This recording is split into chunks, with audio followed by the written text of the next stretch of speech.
opportunity to get involved. Thank you from whether you're way in the back, I see you, or whether you're close up front, I see you too. I want you to know that this is the time where you know what to do. It's when we use the power of our voice. It's the blessing we have in America that we get to make those decisions. So I will first want to talk to you about some policy, because we've got to figure out how we're going to get America back on track.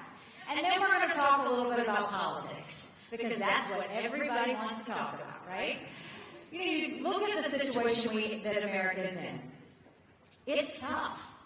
And you don't have to turn on the news to see how tough it is. We are $34 trillion in debt.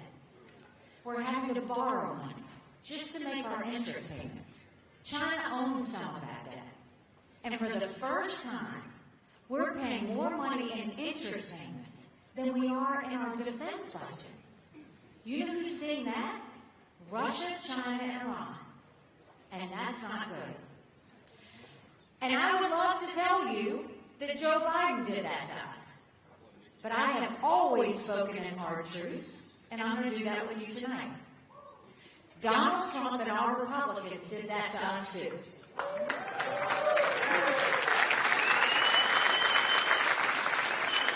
You look at that $2.2 trillion COVID stimulus bill that they passed with no accountability.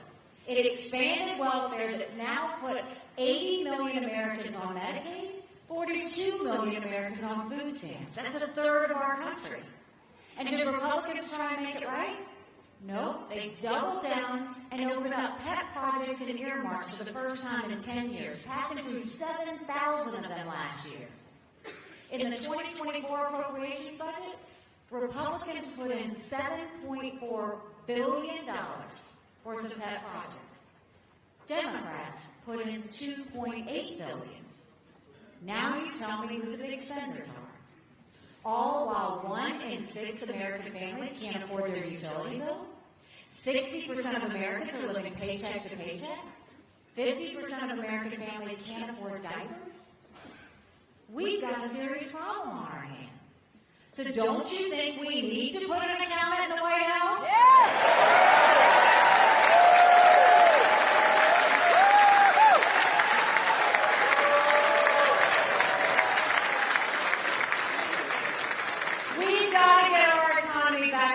And the way we'll do that, we'll start by clawing back the $100 billion of unspent COVID dollars that are still sitting out there. Instead of 87,000 IRS agents going after middle America, let's go after the hundreds of billions of dollars of COVID fraud. 1 out of every $7 is spent fraud. If 80% of our budget is interest, quit borrowing. Cut out the credit cards. You have to balance the budget every day. I have to balance the budget as governor. Why is Congress the only group that refuses to balance the budget? We'll stop the spending, we'll stop the borrowing, we'll eliminate their pet projects, and I will veto any spending bill that doesn't take us back to pre-COVID levels. That will save us trillions.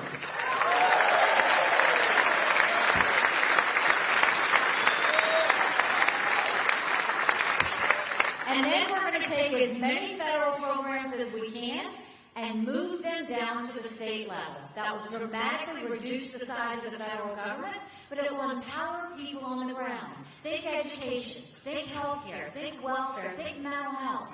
If we cut the strings and move that down, those decisions are best made closest to the people, not by Washington bureaucrats. And then we need to make sure we open up the middle class. We're watching the rich get richer and the poor get poorer. So we want to make sure we cut taxes for the middle class and simplify those brackets.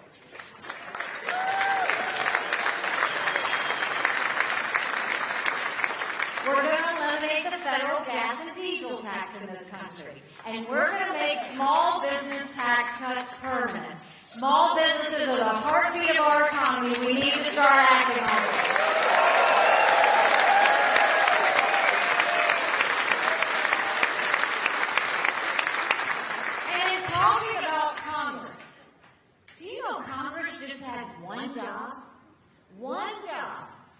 And and that's to give us a budget on time.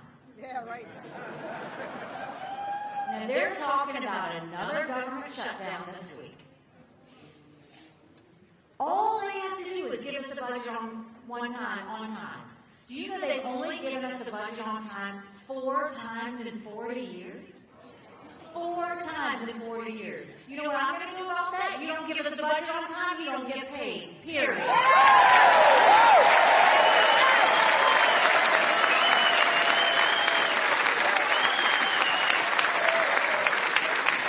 And while we're at it, don't you think we need to have term limits in Washington, D.C.?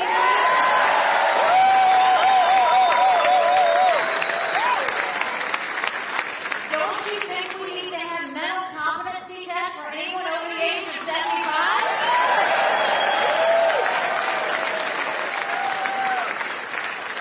And let me say this. I'm not being disrespectful when I say that. We all know 75-year-olds that can run circles around us.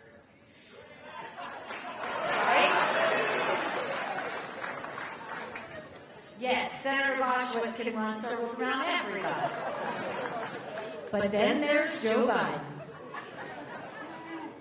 Congress has become the most privileged nursing home in the country.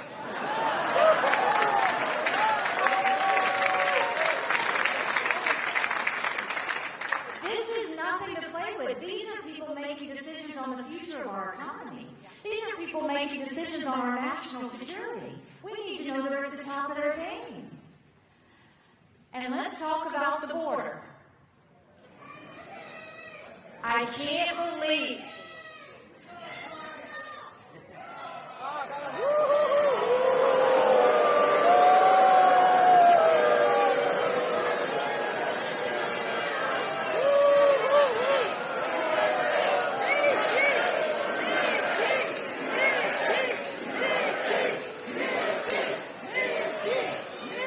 there very well could be more. But what I'll say is this. Don't get upset when you hear a protester like that. And the reason is, my husband and every other member of the military sacrifice every day for her right to do that.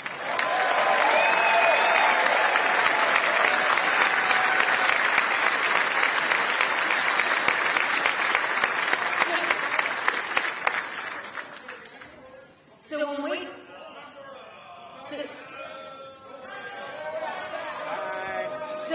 talk about the border,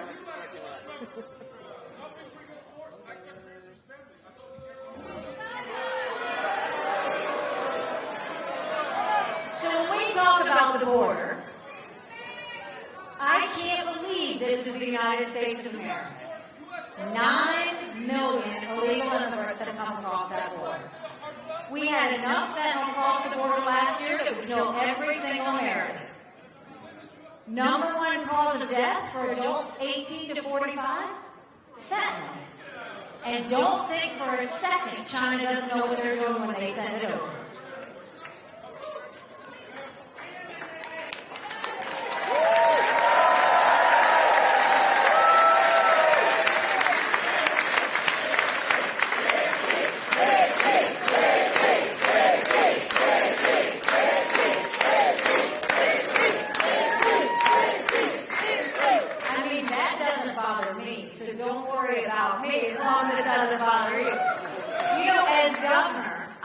The toughest illegal immigration law in the country.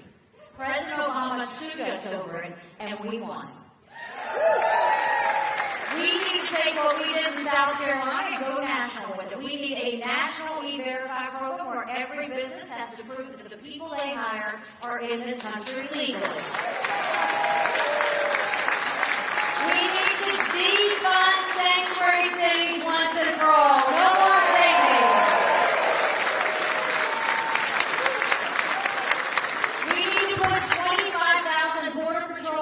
Agents on the ground and let them do their job.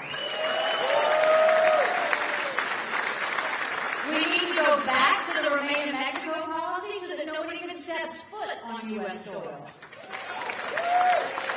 And instead of catch and release,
of catch and release will go to catch and deport. That is how we will stop what's happening.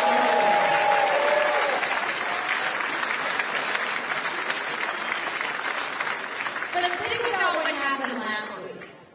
Last week they had a border bill, right? Yeah. And if you looked at the border bill, the one thing it did right was it strengthened asylum laws. We need to do that. 3 million illegals came under the Trump administration because our asylum laws weren't strong enough.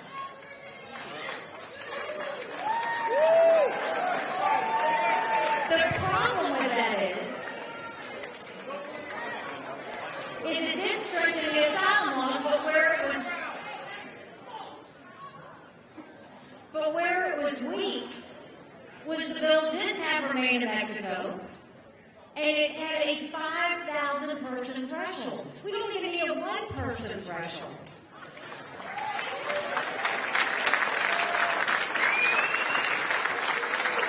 Now, what Congress should have done was gotten a room, figured it out, and not come out until they could pass a strong border bill. Yes, ma'am.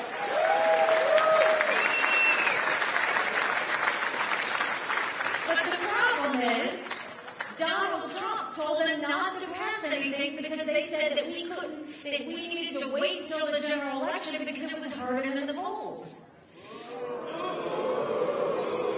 We can't wait one more day to secure that border. Congress needs to do their job, and Trump needs to stay out of it.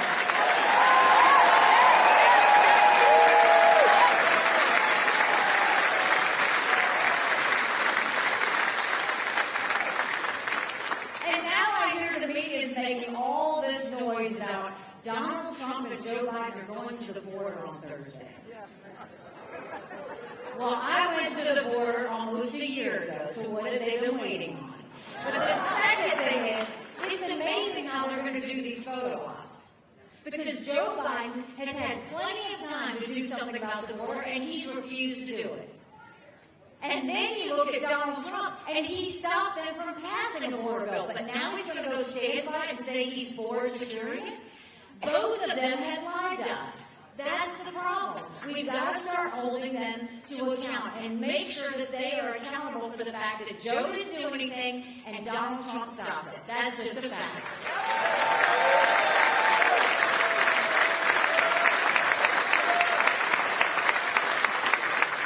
And you know, I grew up in rural South Carolina, and my parents always taught me that you take care of those who take care of you. But I'm going to ask you if we're taking care of those who take care of us.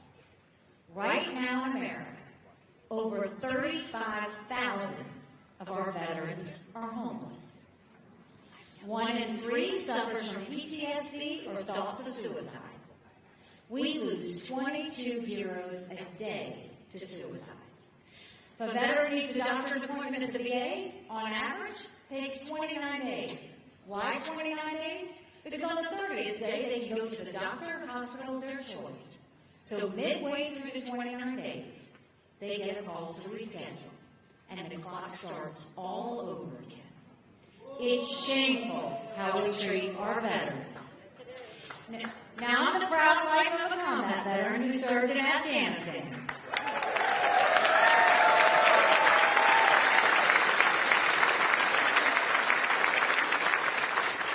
And when Michael came home to us, that was a lot of prayers answered.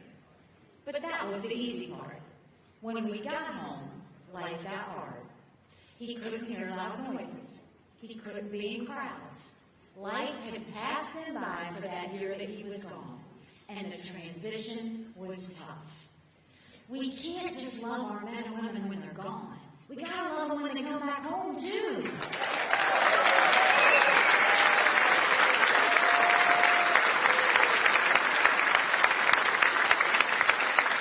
Do more than just a 2-week transition. Let's take care of them for the long haul. And that's why we need to do telehealth, so they can get the mental health care they need right when they need it.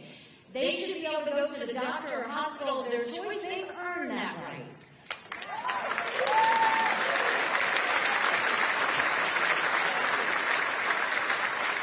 And I think the best way to deal with VA health care, I think every member of Congress should have to get their health care from the VA, and you rock.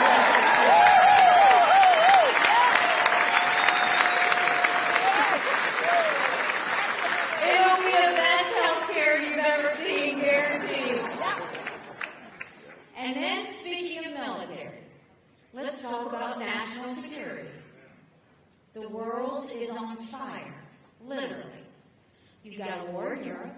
You've got a war in the Middle East.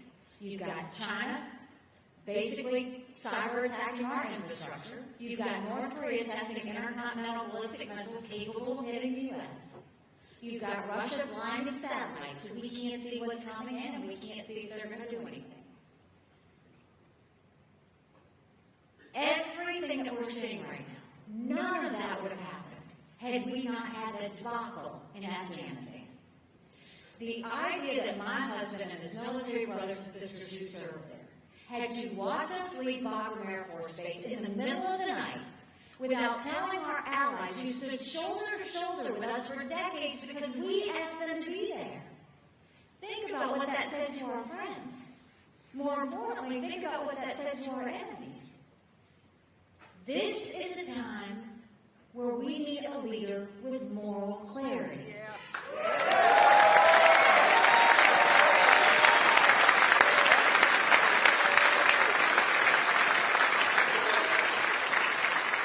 We need a leader who knows the difference between right and wrong, and good and bad.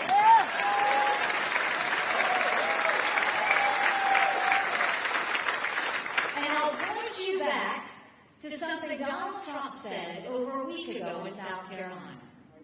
He said that he would encourage Putin to invade our allies. Now think about that for a second. Donald Trump's going to side with a thug where 500,000 people have been wounded or killed because Putin invaded Ukraine. Donald Trump's going to side with a dictator who kills his political opponents. Donald Trump's going to side with a madman who arrests American journalists and holds them hostage. Donald Trump's going to side with Putin, who's made no bones about the fact that he wants to destroy America. And he's choosing Putin over our allies who stood with us after 9/11. In that moment, he made our allies more vulnerable. He emboldened Putin, and he put our military service members who were serving there at risk. All because he went off his teleprompter.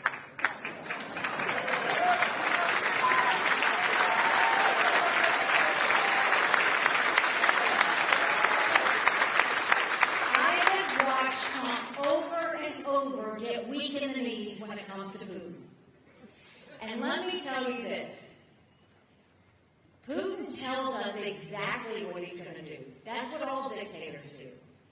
He has said once he takes Ukraine, Poland and the Baltics are next. Those are NATO countries that immediately puts America at war. This is about preventing war. That's what a leader does. You're always supposed to prevent war.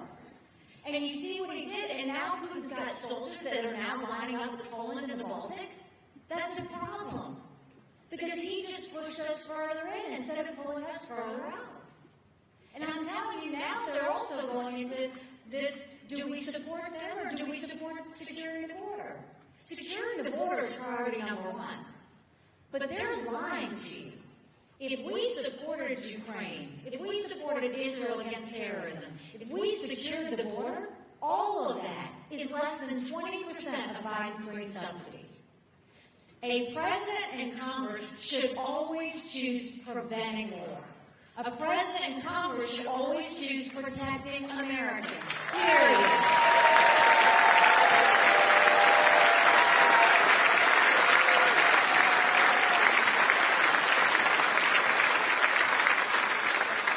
And if that wasn't enough, Donald Trump doubled down and mocked my husband's military service. Now, right?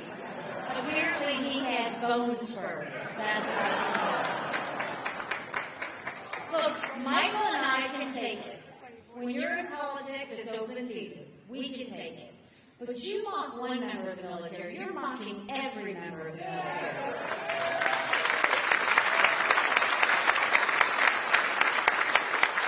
And the problem is, he's never been around veterans. He's never known anyone who's lost their life serving serving in the military. He's never been near a uniform. He's never had to sleep on the ground. The closest he's ever come to harm is from a golf ball hitting on the golf course. It's true. So we know what we need to do with national security. We know what we need to do with domestic policy. And we can have every good idea in the world. But if we don't win, none of it happens, right? And just like Kristen told you, who is a rock star, by the way, she is a fantastic leader for the women's.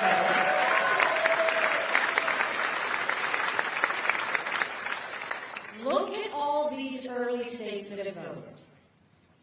Yes, Donald Trump won them. I give him that. But he lost 40% of the Republican primary vote in all of the early states. You can't win a general election if you can't take on that 40%. And instead of bringing people in, he's pushing people out. And so the biggest issue is we need a candidate who can win a general election. Yeah.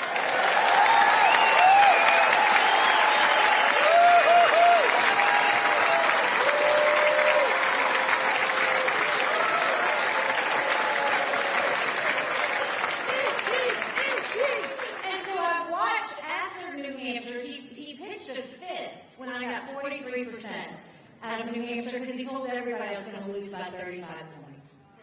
But he gets on stage, and he has a temper tantrum, and he's talking about revenge.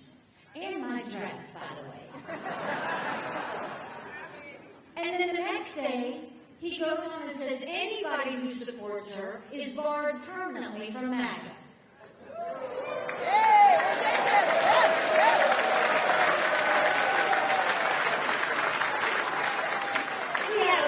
Like that. So we sold T-shirts that said barred permanently. I see one back there. We sold over 25,000 T-shirts. It was amazing. But think about what that says. If you're a presidential candidate, you don't push people out of your club. You bring people in. But this is not personal for me. I voted for Donald Trump twice. I was proud to serve America in his administration.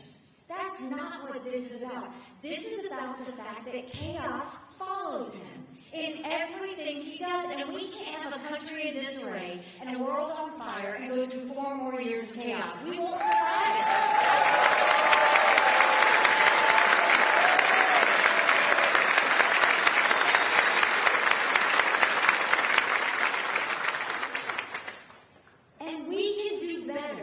Than 2 80-year-old candidates for president. Yes!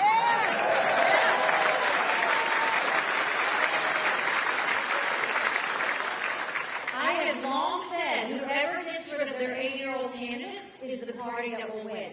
Joe Biden will not be the nominee. You mark my words. And if Donald Trump is the nominee, you can get ready for a President Kamala Harris, because that's what's coming.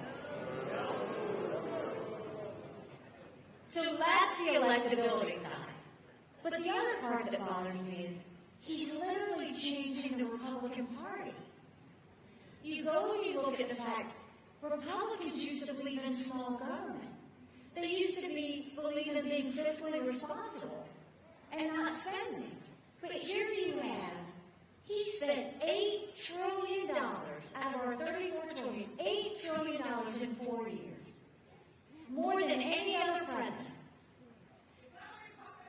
And then he turned around, he didn't stop Republicans from spending, he didn't call them out, he didn't do anything to reduce the size of government, and he's still not talking about any sort of fiscal responsibility, even knowing that it is now a national security issue, that we're spending more in interest than we are on our defense budget. And then he's also changing the policy of peace through strength. We've always believed in alliances. We've always believed in the fact that we need friends.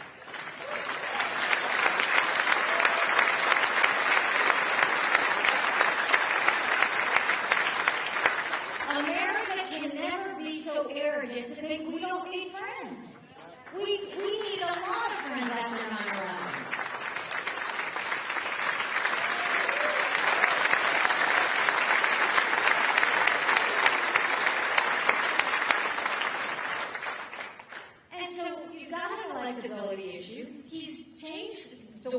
Republicans are supposed to be on fiscal responsibility. He's now trying to change it to where we're becoming more isolationist. But then look at what he's doing to the RNC itself. The RNC, the Republican National Committee, was always about winning races up and down the ticket. That's the goal. That's what a party does, right? Now, he's turning around. Before the primary's over, he's putting his daughter-in-law as chair. He's putting his campaign manager to run it. And now those two have said, the RNC is all for just Donald Trump. Now, we've already seen he spent $60 million in campaign contributions on his own personal court cases. Now he's turning the Republican Party into his own personal playpen.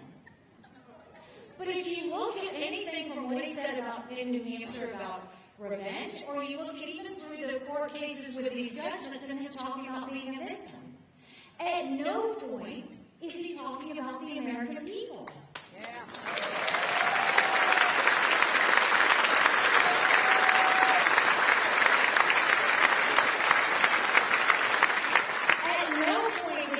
About the fact that we're $34 trillion in debt. At no point is he talking about the fact that only 31% of 8th graders in our country are proficient in reading. At no point is he talking about the fact that he stopped any border bill from going through. At no point is he talking about the lawlessness in our cities. And at no point is he talking about what he's going to do about the wars around the world. All he's doing is talking about himself. Because it's always about him. And we need it to be about the American people. Yes!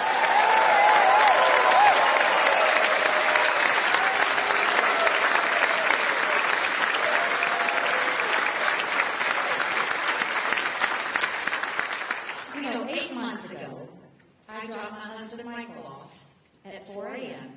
for another year-long deployment. And I watched him and 230 soldiers pick up their 2 duffel bags of belongings to go to a country they'd never been, all in the name of protecting America.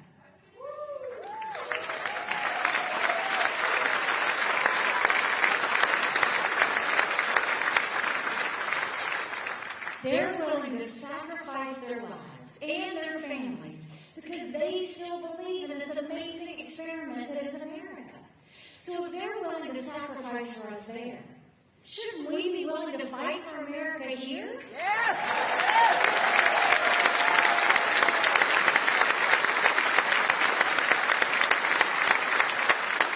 Because we have a country to save. But in order to save her, it's going to take a lot of courage. Courage from everybody here. Courage for me to run. And courage for every one of you to know.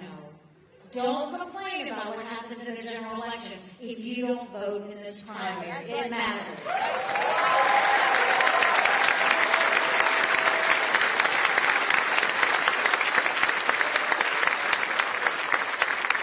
And then we should also look at what policies has Donald Trump talked about.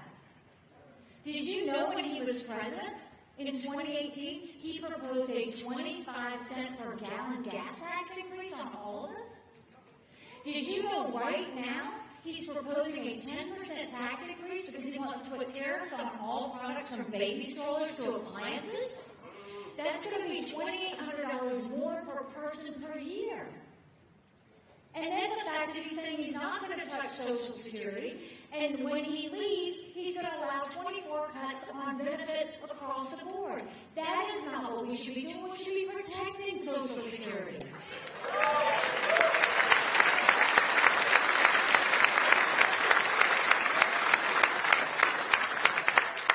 Look, we have a decision to make. Do we go with more of the same?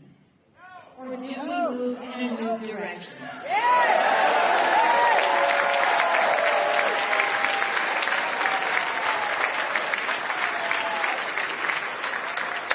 And you know, the media is losing their mind because they're like, why is she fighting?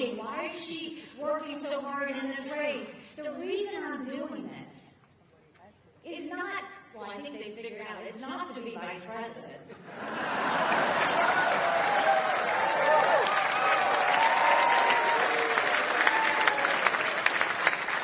And then they're saying, oh, but her political future. If I was worried about my political future, I would have been out a long time ago. This is nothing about my political future.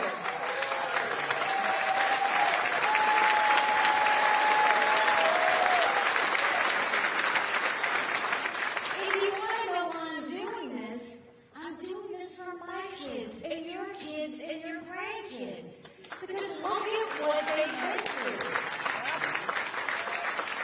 You look at the younger generation, look at what they've been through. They went through COVID, which was hard. Now they're in a situation where they know there's $34 trillion in debt. They don't know what that means to them. They don't know about finding a job. They don't know whether they'll ever be able to afford a home. They don't know how they're going to make ends meet. And they don't know if wars are going to break out. And then we want to know why there's so much anxiety, stress, and depression. Because on top of all of that, if that wasn't enough, they're living in this tent in our country that's full of anger and hatred and division. None of that's normal.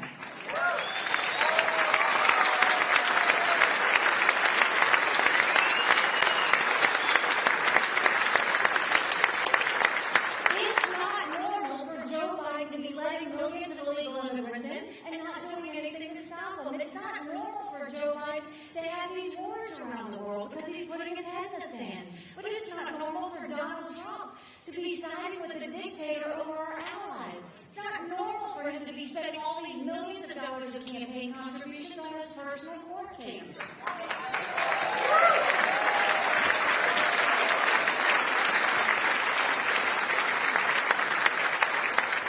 It's not normal that Joe Biden's referring to opponents as fascists and Donald Trump's referring to opponents as vermin. Our kids deserve to know what normal feels like. Yes.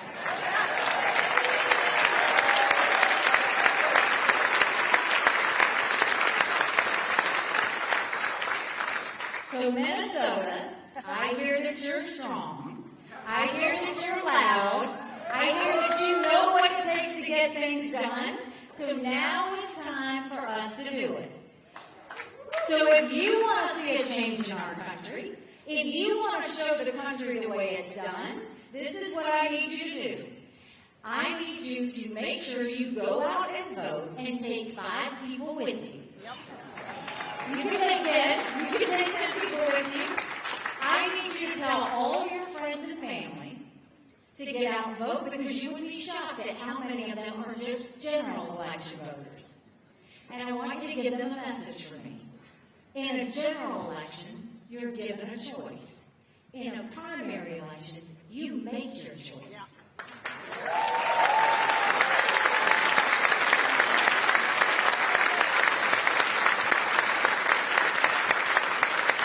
This is our chance to make our choice. And if we can do this, can you imagine what kind of country we would have? Can you imagine a country where we can sit down with our family at the dinner table and not have a political argument?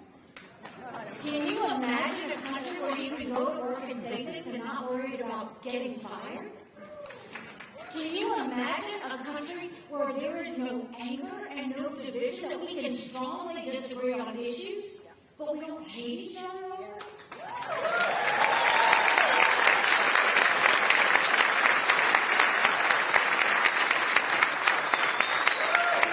Because everybody deserves that. So we all need to do our part. I need you to text everybody. I need you to email everybody. I need you to make sure they get to the polls. You need information on the polls, go to NikkiHaley.com/Minnesota. It'll explain all of that to you. But also take a yard sign. Go let everybody know. If you can't put a yard sign in your yard, put it in the back of your car. Spread the word and get involved. Be a part of the solution. You know, when I announced, they asked me why I was doing this, and I said, you know, my parents came here 50 years ago to an America that was strong and proud and full of opportunities. I want them to know that country again. I'm doing this for Michael and his military brothers and sisters. They need to know their sacrifice matters. They need to know that we love our country. I'm doing this for my daughter who just got married, and I saw how hard it was for her and her husband to buy a home. The average home buyer in America now is 49 years old. The American dream is leaving them. And I'm doing this for my son, who's a senior in college. And I am tired of watching him write papers of things he doesn't believe in just to get an A. That's not us. That's not America.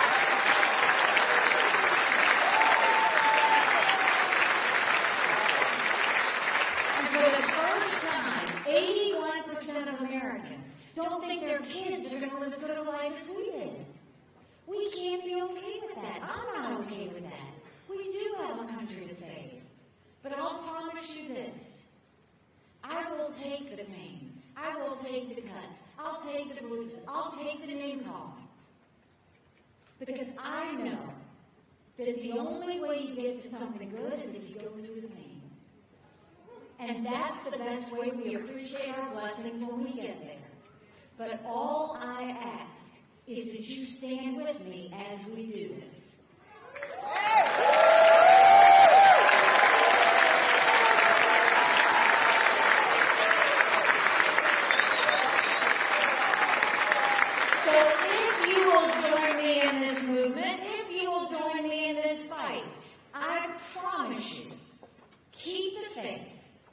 Because our best days are yet to come. Thank you very much.